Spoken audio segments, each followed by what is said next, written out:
Meaning வராது. So இந்த சில்ம் அப்படிங்கிற அந்த வார்த்தையிலிருந்து தான் இஸ்லாமுங்கிறது வருது. ஸோ இஸ்லாத்துடைய மீனிங் அப்படின்னு பார்த்தீங்க அப்படின்னா அமைதி மார்க்கம்ங்கிறது மட்டும் கிடையாது. அது அதோடைய சிஃபத்து தானே தவிர கட்டுப்படுவதல், அதாவது சரணடைதல், அல்லாவிடத்தில் சரண்டர் ஆயிடுறது, எல்லாம் அவன் காலில் உளுந்துடுறது, இதுதான் சில்முங்கிறதுக்கு அர்த்தம். நல்லா புரிஞ்சுங்க. இது எப்படி அப்படின்னா கட்டுப்படுதல் அல்லது முற்றிலும் சரணடைதல், இதுதான் இஸ்லாம் அப்படிங்கிற அந்த வார்த்தைக்கு நேரடியான பொருள். இதுதான் அந்த மதத்துடைய தன்மையும் கூட. அதாவது நமக்கு விருப்பம் இருந்தாலும் விருப்பம் இல்லைனாலும், விரும்பினாலும் விரும்பாவிட்டாலும், சக்தி இருந்தாலும் சக்தி இல்லாவிட்டாலும், நம்மளால முடிஞ்சாலும் முடியாவிட்டாலும், உடலாலும் மனதாலும், நம்ம உடம்பு மட்டும் இல்லை மனசளவுலையும் முழு விருப்பத்தோட இறைவனின் கட்டளைகளுக்கு கட்டுப்பட்டு நடப்பதும், முற்றிலும் அவனிடம் சரணடைந்து அவன் எதை சொன்னாலும் செய்யறதும், அவனுக்கு எதிராக ஒரு காலத்திலும் சிந்திக்கவும் மாட்டேன், செயல்படவும் மாட்டேன், நான் போகவே மாட்டேன்னு சொல்லி டிக்ளேர் பண்ணுவது, இதற்கு பெயர் தான் என்னது? இஸ்லாம். இதற்கு பெயர் தான் சில்முங்கிறது, சரணடைதல் அப்படிங்கிறது. இப்படி ஒருத்தன் ஆயிட்டேன்னு சொன்னா அவனுக்கு பேர் என்னன்னா முஸ்லிம். இப்படி ஆனவன் கைதி அப்படிங்கிறோம். கைதிங்கிறவன் என்ன? சரணடைகிறதுக்கு முன்னாடி அவன் சுதந்திரமானவன், சரணடைஞ்சிட்டான் அப்படின்னா என்ன அர்த்தம்? அவன் கைதி. அவன் ஜீப்பில் ஏறினா ஏறணும், போய் உள்ளே போய் லாக்கப்பில் படுத்துக்கோன்னா படுத்துக்கணும், தட்டில் சாப்பாடு கொண்டாந்து வச்சா சாப்பிடணும், 6 மணிக்கு மணி அடித்தா எந்திரா வெளியே வாடானா வரணும். ஸோ சரணடைஞ்சதுக்கப்புறம் அவன் ஒருத்தனுக்கு அண்டரில் வந்துடுவான், அவன் கைதியாக மாறிடுவான், அவனுக்கு சுய விருப்பம் இருக்காது. ஸோ இஸ்லாத்துடைய கான்செப்டே என்ன அப்படின்னா நம்முடைய வெறுப்பு எல்லாம் தூக்கி போட்டுட்டு அல்லாஹ்விடத்துல முற்றிலும் சரண்டர் ஆயிடுறது. நமக்கு பிடிச்சாலும் செய்யணும், பிடிக்கலனாலும் செய்யணும், இதுதான் மேட்ரு. எனக்கு தாடி வைக்கிறது அழகா தெரியல, நான் எனக்கு விஜய் அழகா தெரியறான், அஜித் அழகா தெரியறான், அவனுடைய ஸ்டைல் எனக்கு பிடித்தமானதா இருக்கு, ஆனா நான் வைக்கக்கூடாது. அப்போ இப்படி நான் மனசு வெறுத்த நிலையில இந்த தாடியை நான் வச்சானா அப்போ நான் என்ன ஆயிடுவேன்? முஸ்லீம். ஏன்னா நான் சரணடைஞ்சிட்டேன், எனக்கு பிடிக்கல, இருந்தாலும் என்ன பண்றது, அல்லாஹ் மீறி என்னால் எதுவும் செய்ய முடியாது அப்படிங்கிற அந்த ஸ்டேட்டஸுக்கு நாம வர்றோம்ல, அதுதான் முஸ்லீம். இதை பற்றி அல்லாஹ் குர்ஆன்ல சொல்றான் 2வது அத்தியாயத்தில் 130 131. அதுல அல்லாஹ் என்ன சொல்றான்? தன்னை தானே முட்டாளாக்கி கொண்டவனை தவிர வேறு யார் இப்ராஹீமின் வழிமுறையை புறக்கணிப்பார்? ஒரு முட்டாள், ஒரு அடி முட்டாள், இவன் தவிர வேற யாருமே இப்ராஹிமுடைய வழிமுறையை விட்டுட்டு மாற்றி நடக்க மாட்டாங்க. அந்த அளவுக்கு மரகண்ட ஒரு கேஸ் தான் என்ன பண்ணும், இப்ராஹிம் நபி மாதிரி நான் இருக்க மாட்டேன்பா அப்படின்னு யார் சொல்லுவா அப்படின்னா ஒரு அடி முட்டாள் தான் சொல்லுவான். இப்ராஹிம் நபி எப்படி இருந்தாரு, இப்ராஹிம் நபி எப்படி இருந்தாருன்னு சொல்லி அல்லாஹ் சொல்றான், அவரை இவ்வுலகில் நாம் தேர்வு செய்தோம். அல்லாஹ் இந்த உலகத்திலேயே பார்த்தான் யாரெல்லாம் நல்ல மனுஷன் அப்படின்னு பார்த்தான், உலகத்திலே இவர் தான் பெஸ்டான மனுஷன் அப்படின்னு சொல்லி அல்லாஹ் என்ன பண்ணான்? செலக்ட் பண்ணிட்டான். மேலும் அவர் மறுமையில் நல்லவராக இருப்பார். உலகத்திலையும் நான் அவரை நல்லவர்னு பார்த்தேன், செலக்ட் பண்ணிட்டான், மறுமையிலையும் அவருடைய அதே பொசிஷன் தான். மறுமையிலேயே நம்பர் 1 ஆள் யார் அப்படின்னா இப்ராஹிம் நபி தான் அப்படின்னு சொல்லி அல்லாஹ் சொல்றான். அவருடைய நிலை எப்படி இருந்தது என்றால், அவர் எப்படிப்பட்டவராக இருந்தார், அந்த தகுதி அல்லாஹ்விடத்தில் இவர் அடைஞ்சார்ல. அதாவது உலகத்திலே நீங்க தான் நல்லவர் அப்படின்னு சொல்லி அல்லாஹ் இப்ராஹிம் நபியை சொல்றான்ல, இந்த சர்டிபிகேட் இவருக்கு எப்படி கிடைச்சது? மறுமையிலும் நீங்க தான் நல்லவர் அப்படின்னு சொல்லி அல்லாஹ் இவரை சொல்றான்ல, இந்த சர்டிபிகேட் இவருக்கு எப்படி கிடைச்சது அப்படின்னு சொல்லும் போதுதான் இஸ்லாமுடைய அந்த மீனிங் நமக்கு புரியுது, முஸ்லிமுடைய மீனிங்கும் நமக்கு புரியுது. அதுல கூட அந்த சீன் லாம் மீம் நான் சொன்னல சில்முங்கிறது, அந்த வார்த்தையுடைய டெஃபினேஷனும் அங்க புரியுது. இஸ்லாத்துக்கு அதுதான் ஒரிஜினல் மீனிங்கிறதும் இந்த பதில தான் அல்லாஹ் சொல்றான். அல்லாஹ் சொல்றான் அவருடைய நிலை எப்படி இருந்தது என்றால், அவருடைய இறைவன் நீர் கட்டுப்படுவீராக என்று கூறிய போது, அவரிடம் கூறிய போது, இப்ராஹிம் நபியை பார்த்து அல்லாஹ் இந்த விஷயத்தில் நீ செய்யுங்க, இப்படி செய்யுங்கன்னு சொல்லி அல்லாஹ் சொல்லும் போது, அகிலங்களின் இறைவனுக்கு முன் இறைவனுக்கு நான் கீழ்ப்படிந்தேன் என்று அவர் கூறினார். அவர் என்ன சொன்னாரு? இறைவா உனக்கு நான் கட்டுப்பட மாட்டேனா, நீ யாரு? அகிலங்களுடைய இறைவன், வானம் உன் பேச்சு கேட்குது, பூமி உன் பேச்சு கேட்குது, சந்திரன் உன் பேச்சு கேட்குது, சூரியன் உன் பேச்சு கேட்குது, மரம் உன் பேச்சு கேட்குது, மாங்காய் மரம் உன் பேச்சு கேட்குது, மாங்காய்க்கு பதிலாக தேங்காய் தர மாட்டேங்குது, தேங்காய் மரம் உன் பேச்சு கேட்குது, தேங்காய்க்கு பதிலாக மாங்காய் தர மாட்டேங்குது, மழை உன் பேச்சு கேட்குது, நீ சொல்கிற இடத்துல தான் பெய்யுது. ஆறு உன் பேச்சு கேட்குது, கடல் உன் பேச்சு கேட்குது, மீன் உன் பேச்சு கேட்குது. அகிலங்களுடைய இறைவன் நீயே. எல்லாரும் உன் பேச்சு கேட்கும்போது நான் மட்டும் உன் பேச்சு கேட்க மாட்டேனா, நானும் கட்டுப்படுறேன்னு சொன்னாருன்னு சொல்லி அல்லாஹ் சொல்கிறான். ஸோ இதுக்கு அதுதான் மீனிங். இவருடைய அந்த ஸ்டேட்மெண்ட்டுக்குள்ள இவ்வளவும் அடக்கம். ஸோ இந்த இடத்துல தான் அல்லாஹ் சொல்கிறான், அல்லாஹ் கட்டுப்பட சொல்லி நான் சொன்னேன் அப்படிங்கிறான்ல, அந்த இடத்துல அல்லாஹ் சொல்கிறான் அஸ்லிம் அப்படிங்கிறான். அதாவது முஸ்லிம் இஸ்லாம்னு சொன்னல, அந்த இடத்துல வர்ற அரபி வார்த்தை அஸ்லிம், கட்டுப்படு அப்படின்னு நான் இப்ராஹிமுக்கு சொன்னேன். அவர் என்ன சொன்னார்? அஸ்லம் தூ, இறைவா நான் கட்டுப்பட்டேன் அப்படின்னு சொல்லி அவர் சொன்னார் அப்படிங்கிறான். ஸோ இதிலிருந்து தான் நமக்கு மீனிங் புரியுது. இஸ்லாத்துடைய மீனிங்கும் இதுதான், கட்டுப்படுறது தான். அதுவும் எந்த மாதிரி கட்டுப்படுதல்? இப்ராஹிம் நபி எப்படி கட்டுப்பட்டாரோ அதனால தான் அல்லாஹ் என்ன சொல்றான், இப்ராஹிமுடைய மார்க்கம்ங்கிறான். இப்ராஹிமுடைய மார்க்கம் எப்படிப்பட்டது அப்படின்னா, அவரை தொடாத டிபார்ட்மெண்ட்டே கிடையாது. இப்ராஹிம் நபிக்கு அல்லாஹ் போடாத கட்டளையே கிடையாது. குடும்பத்தையும் சிரமப்படுத்தினா அல்லாஹ், போய் பொண்டாட்டியை போய் பாலைவனத்தில் விட்டுட்டு வான்னா என்ன ரீசன் சொல்லலை, இவரும் கேட்கல. இதுதான் கட்டுப்படுதலுக்கு அழகு. விளக்கம் சொன்னா நாமளும் கட்டுப்படுவோம். நீ போய் அங்கே போய் விடு, அந்த இடத்துல ஜம்சம்னு ஒரு தண்ணி வரப்போகுது, அந்த இடத்துல வியாபார கூட்டம் ஒன்று போகும், அது பறவை சுத்திட்டு இருக்கிறத பார்த்து கீழே ஒரு நீரூற்று இருக்குன்னு கண்டுபிடிக்கும். அந்த இடத்துல அவன் மனைவிக்கு ஒரு டென்ட் போட்டு கொடுத்து அந்த இடத்துல ஒரு ஊரே உருவாகும். பின்னாடி அது மிகப்பெரிய ஒரு தலைநகரமா போகும்லாம் எல்லாம் சொல்லலை. என்ன சொன்னா, கொண்டு போய் விடு, இவ்வளோதான் அவனுக்கு புரிய வைப்பேன், ஓகேவா இல்லையான்னா. நீ சொல்லிட்டு அதுக்கப்புறம் கேட்கறதுக்கு என்ன இருக்குன்னு போயிட்டாரு. அதே மாதிரி அவர் மகனை கூப்பிட்டு போகும்போது அல்லாஹ் என்ன சொல்றான், போய் மகனை போய் அறு அப்படின்னா. இப்போ இந்த இடத்துல அல்லாஹ் விளக்கம் சொன்னானா, நீ அறுக்க தான் போவ, இது ஒரு ஆக்டிங்கு, நிஜமா நீ அறுக்க போறது ஆடுதான், அதை நான் கடைசி சீன்ல நான் மாத்திருவேன், நீ கத்து வச்சு சும்மா நீ இப்படி ட்ரை பண்ணிட்டு தான் இருப்ப, அந்த நேரத்தில் நான் உன்னை மாத்திருவேன்லாம் எல்லாம் சொல்லலை. அறுனார், நிஜமாலுமே அவர் அறுக்கிறதுக்கு எடுத்துட்டு போனார், நிஜமா எடுத்துட்டு போனார். அந்த மனசு இப்படி வலிக்கும், அந்த வலி தாங்கிறது, பொண்டாட்டி அந்த பிரிகிறது. பொண்டாட்டிக்கு என்ன வாழ்க்கை கிடைச்சிருக்கும்? பொண்டாட்டிக்கு என்ன வாழ்க்கை கிடைச்சிருக்கும்? புருஷன் கல்யாணம் பண்ணி, ஏயா கல்யாணம் பண்ண, கொண்டு போய் விட்டுட்டு வந்துட்ட, எனக்கு சோறு போடல, நீ எல்லாம் ஒரு புருஷனான்னு சண்டை போட மாட்டாங்க. அந்த பெண்மணியும் அப்படி நடந்தாங்க. அப்போ இவரும் மனைவியோட உரிமை என்ன, அல்லாட்ட பேசலாமல்ல, என்ன இறைவா, மனைவியை பராமரிக்கிறது என்னுடைய கடமையில் ஒன்றும் இல்லையா, நீ போய் தனியாக அனாதையாக விட்டுட்டு வர சொல்கிற, இதெல்லாம் கரெக்டா, இப்படி கேட்கலாம்ல, கேட்கவே இல்லை. அதே மாதிரி நெருப்பு குண்டம் வளர்க்கப்படுது. நெருப்பு குண்டம் வளர்க்கப்பட்டவொடனே அவர் பயந்தாரா? அவரை கொண்டு போய் தள்ளினாங்க, அவர் பயந்தாரா? பயத்துல பேக் வடிச்சாரா? அடிக்கல. இத்தனைக்கு ஒத்த ஆள், ஊரே எதிர்க்குது, பெற்றோர் கூட எதிர்க்கிறாங்க, யாருமே சப்போர்ட் இல்லை, ஆனாலும் நின்னாங்கல்ல. ஸோ கட்டுப்படுதலில் எத்தனை டிசைன் இருக்கோ, எத்தனை வகை இருக்கோ, எத்தனை ஆங்கிள் இருக்கோ, எல்லா ஆங்கிள்லையும் கட்டுப்பட்ட ஒரு மனிதரைத்தான் அல்லாஹ் நம்ம மனிதர்களுக்கு இமாமாக ஆக்கினான். அப்படிப்பட்ட உத்தம இமாம் தான் யாரு? இப்ராஹிம் நபி.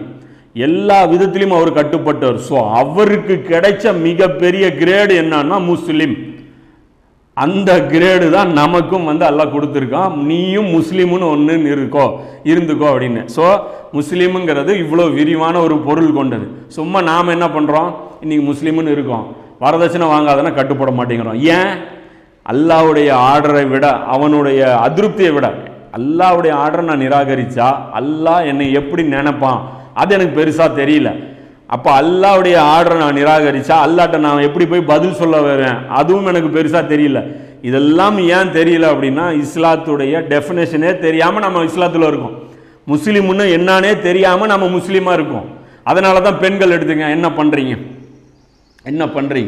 காசு பெருசாக தெரியுதா, புருஷனை போட்டு நோ அடிக்கிறீங்களா, எல்லாம் என்ன பண்ணுறீங்க, எல்லாம் துனியாவுடைய மோகத்திலே மூழ்கி கிடைக்கிறீங்களா? அப்போ புருஷனுக்கு நகை கொடுக்கறதுக்கு பதிலாக நகை கொண்டு போய் அடமானம் வச்சுட்டுவான்னு ப்ரெஷர் பண்ணுறீங்களா? அப்போ இதெல்லாம் ஏன் நடக்கிறீங்க? நீங்கள் முஸ்லீமா இல்லை, இஸ்லாம்னா என்னன்னு தெரியல. இப்போ இதெல்லாம் குற்றச்சாட்டு. அதாவது நாம் ஏன் முஸ்லீமா இன்னைக்கு முஸ்லீம் இல்லைங்கிறது ஒரு குற்றச்சாட்டு. எப்படி முஸ்லீமா ஆகணும் அப்படிங்கிறது தான் இன்னைக்கு நம்ம கிளாஸாக பார்க்க போகிறோம். இதுதான் தொடர்ச்சியாக எந்த விதத்தில் நம்ம முஸ்லீமா ஆகணும், ஒரு முஸ்லீமாக நாம் மாறுறதுக்கு எப்படியெல்லாம் நாம் பயிற்சி எடுக்கணும், என்னவெல்லாம் செஞ்சால் நாம் ஒரு நல்ல முஸ்லீம். இது ஒரு நாளில் நடந்துடாது. இப்போ இந்த பயானு கேட்ட உடனே வெளியே போய் நீங்கள்லாம் மிகச்சிறந்த முஸ்லீம்லாம் நீங்கள் ஆயிட மாட்டீங்க. இது ரொம்ப லாங் டைம் ப்ராசஸ். இதெல்லாம் கிடைக்கணும் அப்படின்னா ரொம்ப ஒரு உங்கள் வாழ்க்கையில் நீங்கள் ரொம்ப கடந்து போகணும். அத்தனை ஸ்டேஜஸ்லாம் நீங்கள் கடந்து போய் ஒரு கட்டம் வரும்போது தான் நீங்கள் முஸ்லீம்ங்கிற அந்த தரத்துக்கு வருவீங்க. ஸோ விஷயம் என்னென்னா, முதல்ல இதை புரிஞ்சுங்க. இஸ்லாமுங்கிறது இவ்வளோ டீப்பான ஒரு ஆழமான வார்த்தைகளை கொண்ட அந்த வார்த்தை அப்படிங்கிறத புரிஞ்சுங்க. இதில் வந்து என்னென்ன கவர் ஆகுதுங்கிறது ஒரு சிம்பிளாக பார்த்துக்கலாம். இப்ராஹிம் நபியின் வழிமுறையை நீங்களும் கூறுவீராகன்னு சொல்லி அல்லாஹ் இப்ராஹிம் நபியை பற்றி சொல்லிட்டு ரசூலுல்லாஹ்வுக்கு சொல்கிறான், நீயும் சொல்லு, ஒன் ஸ்டேட்மெண்ட்டு இப்படி கூடுன்னு சொல்லி அல்லாஹ் சொல்கிறான். என்ன ஸ்டேட்மெண்ட் அதுன்னு பார்த்தீங்கன்னா, நிச்சயமாக எனது தொழுகையும் எனது வழிபாடுகளும் என்னுடைய வழிபாடுகளும் என்னுடைய வாழ்வும் என்னுடைய வாழ்க்கையில் இருக்கிற எல்லா விஷயங்களும் என்னுடைய மரணமும் நான் சாவர வரைக்குமான எல்லா விஷயங்களும் அகிலங்கரின் இறைவனாகிய அல்லாஹ்வுக்கே உரியதாகும். ஸோ செயல்கள் எல்லாமே நான் அல்லாஹ்வுக்கு பிடிச்சமானதை மட்டுமே நான் செய்வேன் அப்படின்னு இப்ராஹிம் சொன்னார். நபியை முஹம்மது ஸல்லல்லாஹு அலைஹி வஸல்லம் அவங்களையும் கூப்பிட்டு நீங்களும் இப்படியே சொல்லுங்க அப்படின்னு சொல்கிறான். அவனுக்கு யாரும் இணை இல்லை, இவ்வாறே எனக்கு கட்டளையிடப்பட்டுள்ளது. மேலும் நான் இறைவனுக்கு கீழ்ப்படிந்து நடப்பவர்களில், அதாவது முஸ்லிம்களில் முதன்மையானவனாக உள்ளேன். ரசூலா சொல்கிறாங்க, முஸ்லீம்லே நான் தான் நம்பர் 1. முஸ்லீமில் நம்பர் 1 என்ன அர்த்தம்? தர்மம் பண்ண சொல்லி ஒரு சட்டம் வந்தால் முதல்ல நான் தான் பண்ணுவேன். தொழுக சொல்லி ஒரு சட்டம் வந்தால் முதல்ல நான் தான் செய்வேன். நோன்பு வைக்க சொல்லி ஒரு சட்டம் வந்தால் முதல்ல நான் தான் செய்வேன் அப்படின்னு சொல்லி டிக்ளேர் பண்ண சொல்லி சொல்கிறான். இது பார்த்தீங்கன்னா 6வது அத்தியாயத்தில் 162 163 வசனம். ஸோ இவ்வளோ விஷயமும் அடங்குது. தொழுக, வணக்க வழிபாடு, வாழ்வு, மரணம், இது எல்லாமே அல்லாஹ்வுக்குரியதாக ஆக்குனா மட்டுமே தான் நாம் முஸ்லீமாக இருப்போம் அப்படிங்கிறது ஒரு மேட்ரு. இதிலே முஸ்லீமை பற்றி இன்னொரு முக்கியமான மேட்ரும் சொல்லிடுறேன். 3வது அத்தியாயத்தில் 83வது வசனம் அல்லாஹ் சொல்கிறான், அல்லாஹ்வுக்கு கீழ்ப்படிந்து நடக்கும் தீனை விட்டு வேறொரு வாழ்க்கையை நெறியா இவர்கள் விரும்புகிறார். அல்லாஹ்வுடைய தீன் இஸ்லாத்தை விட்டுட்டு வேறொரு வாழ்க்கையை விரும்புகிறீங்க. உண்மை என்னவென்றால் அல்லாஹ் சொல்கிறான், உண்மை என்ன தெரியுமா? வானங்கள் பூமி ஆகியவற்றில் உள்ள அனைத்தும் விரும்பியோ விரும்பாமலோ அவனுக்கே கீழ்ப்படிந்து முஸ்லீமாக இருக்கின்றன. மேலும் அவனிடமே அவர்கள் அனைவரும் திரும்ப வேண்டியவராக இருக்கின்றனர். இந்த வானம் பூமி இருக்குல்ல, அதுவும் முஸ்லீமுங்கிறான். வானம் முஸ்லீமு, பூமி முஸ்லீமு, சூரியன் முஸ்லீமு, சந்திரன் முஸ்லீமு, கடல் முஸ்லீமு, பறவைகள் முஸ்லீமு, நாய் முஸ்லீமு, எல்லா உயிரினங்களும் முஸ்லீம். ஏன்னா அல்லாஹ்வுடைய கட்டளைகளுக்கு அது யாருமே மாறு செய்யாது. ஸோ அல்லாஹ்வுடைய கட்டளைகளுக்கு மாறு செய்யாத அனைத்துமே முஸ்லீம்கள்னு சொல்லி அல்லாஹ் இந்த இடத்துல சொல்கிறான். அவர்கள் எல்லாருமே முஸ்லீமாக தான் இருக்காங்க. நீங்கள் வந்து நீங்களும் முஸ்லீமாக இருங்க அப்படின்னு சொல்கிறான். நீங்கள் மட்டும் ஏன்டா மாற்றி நடக்கிறீங்க? அல்லாஹ் சொல்கிறான். எல்லா அந்த சொல்கிறாங்களே ஊரோட ஒத்து போகணுன்ட்டு, இதுதான் ஊரோட ஒத்து போகிறது. வானத்துக்கு மாற்றமாக நீங்கள் இதுதான் ஊரோட அகிலங்களின் இறைவன் சொல்லி அவர் சொல்கிறாரா அந்த இடத்துல இப்ராஹிம் நபியை? அகிலங்களின் இறைவனுக்கு நான் கட்டுப்பட்டேன்னு என்ன அர்த்தம்? அகிலமே கட்டுப்படுது, நான் மட்டும் தனியாக சண்டை போட்டு என்ன ஆக போகுது? எல்லாரும் அல்லாஹ்வுக்கு அடங்கி நடக்கும்போது நானும் அல்லாஹ்வுக்கு அடங்கி நடக்கிறது தானே கரெக்டு அப்படின்னு சொல்லி அவர் போகிறாரு. ஸோ வானம் பூமி மட்டும் எல்லா பொருட்களுமே முஸ்லீமாக இருக்குது. மனிதன் மட்டும்தான் பல கேட்டகரியாக பிரிகிறான். காஃபிரு, முனாஃபிக்கு இப்படின்னு மாறுறான். இது ஒரு முக்கியமான ஒரு விஷயம். இதை வந்து நம்ம தெரிஞ்சுங்க. கடைசி அந்த ஒரு வசனம் பார்த்துட்டு முடிச்சிடலாம். மனிதர்களை பற்றி அல்லாஹ் சொல்கிறான், நபியை இனியும் அவர்கள் உம்மோடு தர்க்கம் புரிந்தால். சில பேர் வந்து உங்ககிட்ட வந்து நாங்கள் இதை செய்ய மாட்டோம் அதை செய்ய மாட்டோம் இப்படிலாம் நுரண்டு பேசுனா விட்டுரு. அல்லாஹ் சொல்கிறான், அது என்ன வரதட்சணை கொடுக்குறது? எங்கள் ஃபேமிலியில் என்ன மரியாதை இருக்கும்? நாங்கள் என் பையனை வந்து இன்ஜினியரிங் படிக்க வச்சுருக்கோம், அதை பண்ணி வச்சுருக்கோம், இத்தனை லட்ச ரூபா செலவு பண்ணி வச்சுருக்கோம், ஒரு 50 பவுன் வாங்கி கல்யாணம் பண்ணால் தான் 4 பேருக்கு மத்தியால் எங்களுக்கு ஒரு மரியாதை. அதை விட்டு போட்டு எவனும் பிச்சைக்கார மாதிரி போய் இழுத்துட்டு வர்றதா? அது எங்களுக்கு ஒரு கௌரவ குறைச்சல. இப்படிலாம் நிறைய பேசுவாங்க. அப்போ இந்த மாதிரி பேசி இந்த மாதிரி நுரண்டு பேசுகிறவங்ககிட்டலாம் போய் வரதட்சணையுடைய தீமையெல்லாம் பேசக்கூடாது. வரதட்சணை எவ்வளோ தீமையான தெரியுமா? அதெல்லாம் பேசக்கூடாது. மதுவில் இவ்வளோ தீமை இருக்குது அதெல்லாம் பேசக்கூடாது. மதுனால வந்து குடல் கெட்டு போகுதுன்னு அவன் என்னம்மா கொஞ்சமாக குடித்தா நல்லா இருக்கும்மா. அப்புறம் அவன்கிட்ட வந்து என்னடா தம் அடிக்காத அப்படின்னா, இல்லை நான் டென்ஷனாக இருக்கும்போது தான் தம் அடிக்கிறோம்மா. அப்போ இவங்ககிட்ட வந்து இந்த சைடில் இருக்கிற அந்த சின்ன சின்ன மேட்ரு சில்லற மேட்டர்லாம் பேசக்கூடாது. அல்லாஹ் என்ன சொல்கிறான்? மெயின் மேட்ருக்கு பேச சொல்கிறான். என்ன அப்படின்னா, நானும் என்னை பின்பற்றியவர்களும், ரசூலுல்லாஹ் சொல்கிறான், நானும் என்னை பின்பற்றியவர்களும் அல்லாஹ்வின் முன் அடிபணிந்து விட்டோம், அல்லாஹ்கிட்ட நாங்கள் சஜிதா பண்ணிட்டோம் என்று கூறுவீராக. இன்னும் வேதம் அருளப்பட்டவர்களையும் வேதம் கொடுக்கப்பட்ட அவங்களையும் வேதம் அருளப்படாதவர்களையும் நோக்கி, யாருக்கு வேதம் கொடுக்கப்பட்டிருக்கிறோனோ அவங்கள பார்த்து சொல்லு, யாருக்கு வேதம் நான் தரலையோ அவங்கள பார்த்தும் சொல்லு. இப்போ பாருங்கள், இந்த வேதம் கொடுக்கப்பட்ட லிஸ்ட்டில் இன்றைக்கு இருக்கக்கூடிய முஸ்லீம்களும் வருவாங்க. முஸ்லீம்களை பார்த்தும் சொல்லு, முஸ்லீம் அல்லாத இன்னைக்கு ஊரில் வாழ்ந்துட்டு இருக்கிறாங்களா அவர்களை பார்த்தும் சொல்லு, நீங்களும் அல்லாவுக்கு அடிபணிந்து வாழ்வதை ஏற்றுக்கொள்கிறீர்களா?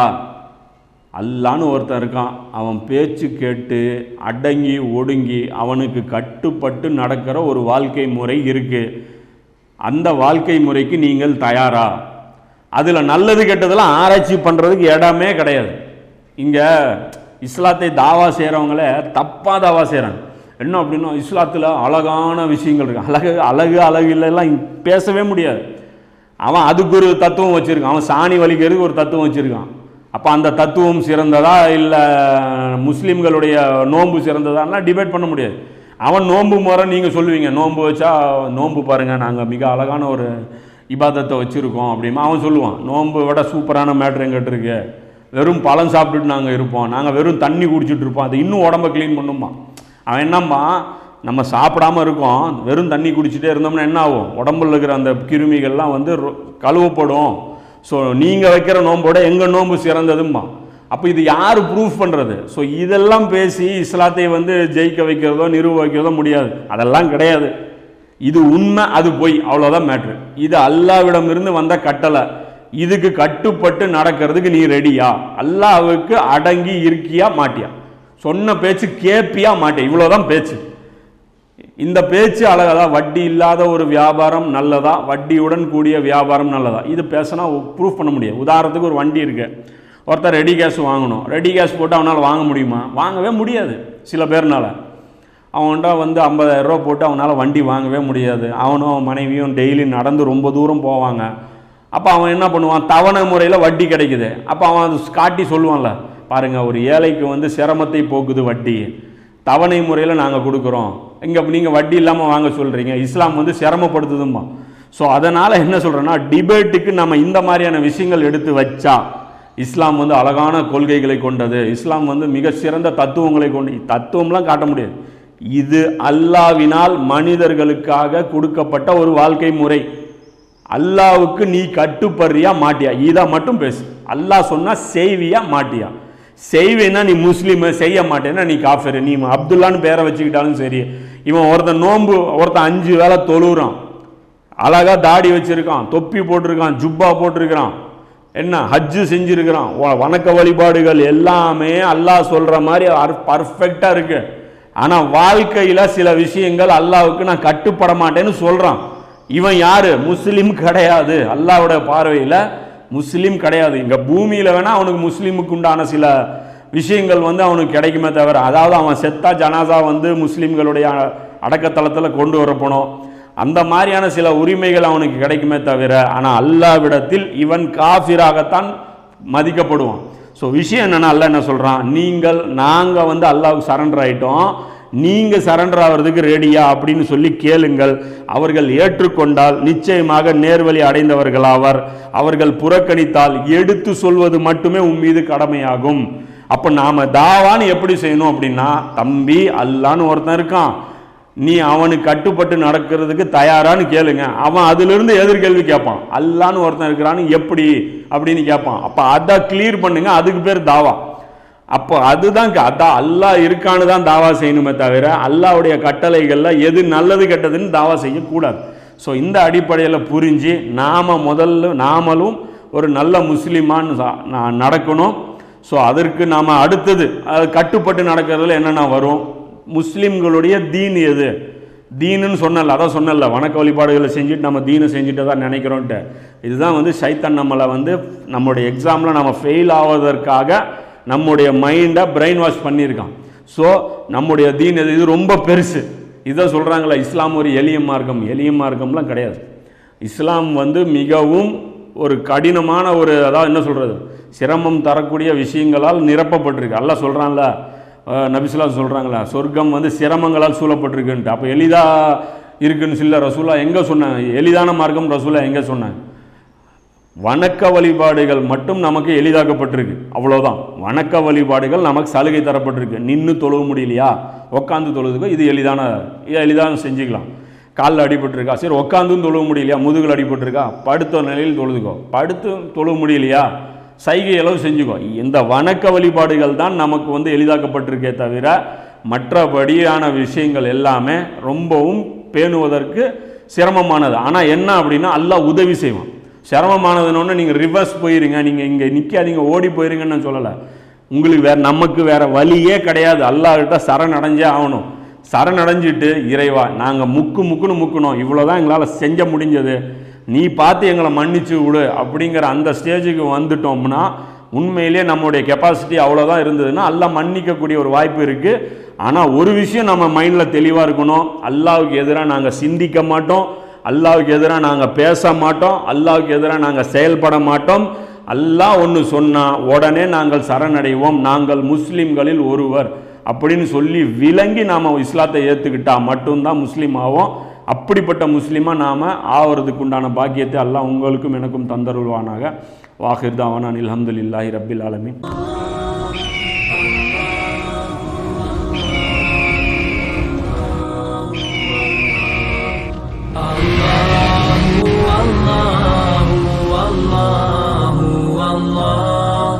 Allah